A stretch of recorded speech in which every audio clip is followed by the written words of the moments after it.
Hello, I'm Joe Larese. Whenever I get together with my wood turning friends, we invariably start talking about bowl turning.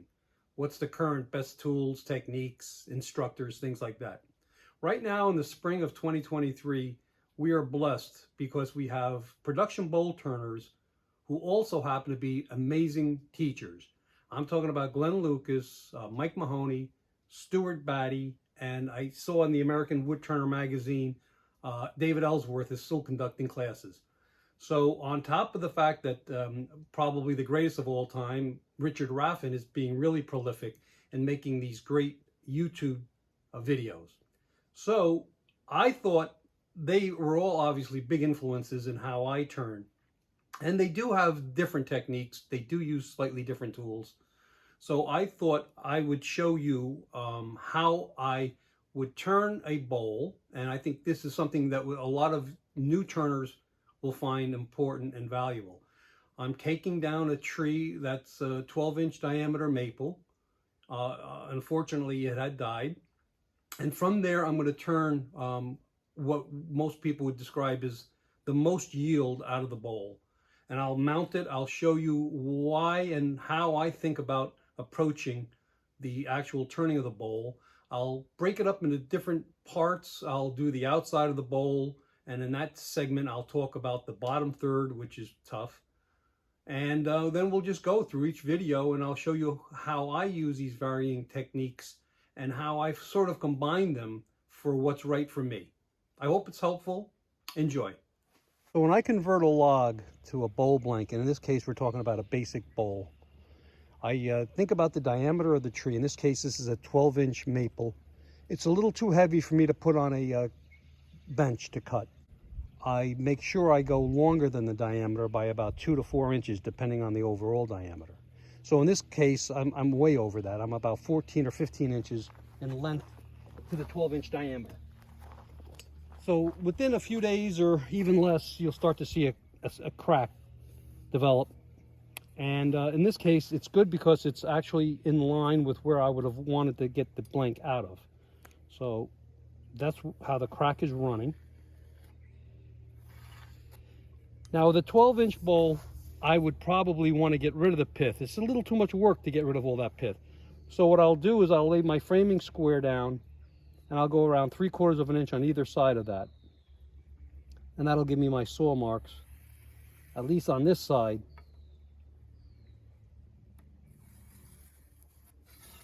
So I reposition the log, and in this case a little unsteady, so you wedge it. And I like to get these lines so they're plumb. I'll then go back and then a plumb line run up and make a mark here so I know that this cut line is in line here. Most yield in this type of a blank would be a bowl obviously shaped like this. I might also make a cut that's also plumb to remove this.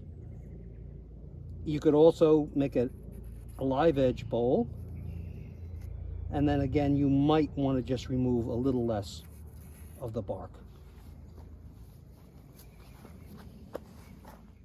So using the chainsaw, I made the cuts that I illustrated in the earlier clip, and now I have a decision. Do I take these blanks and put them on a bandsaw table to cut the round, or do I now use the chainsaw some more to knock off the corners? Because of the weight and the size of these, and they're very wet, I decided and opted to go with the latter and use the chainsaw. So I made up this block. It's just 2 pieces of 3/4 inch plywood, and I made the dimensions so that it will fit in this square electrical box.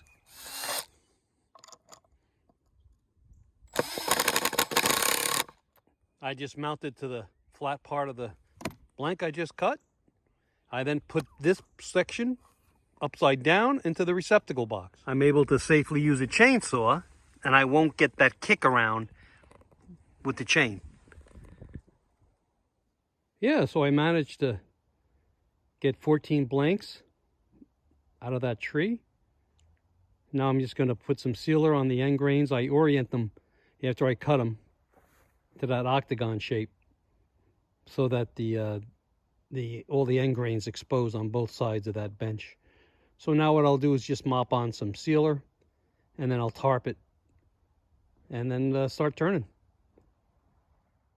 For smaller, lighter logs like this 10-inch piece of cherry, I really do prefer to have them much more stable when using a chainsaw to cut them. So I made this cutting bench, and the height is comfortable for me to make the cuts. And now this cleat is also, vertical, and I align the plumb cut to it. And I'll just throw a couple of screws in there. It's just kind of a slow process, but it's a very stable and safe process. And once I put those screws in, it'll stabilize that round log, obviously, from rolling. And then I'll, again, locate the pith on the other side here, and that'll develop that line, and I'll make the plumb cut, and that should give me a very even blank. At the end of the cut, and obviously that's a sacrificial, no screw or nails in the cutting area, piece of plywood, and at the end of the cut it'll just fall away. Nice flat surface.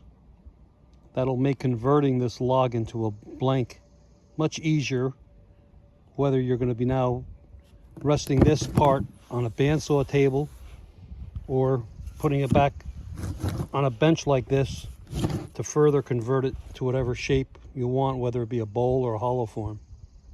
So I have a bin full of those cherry blanks. Because they were small enough, I decided to saw them on the bandsaw using the template on top. And it's always better to saw them round. It'll just make turning them that much easier. In the meantime, I have to make sure that they don't dry out too much.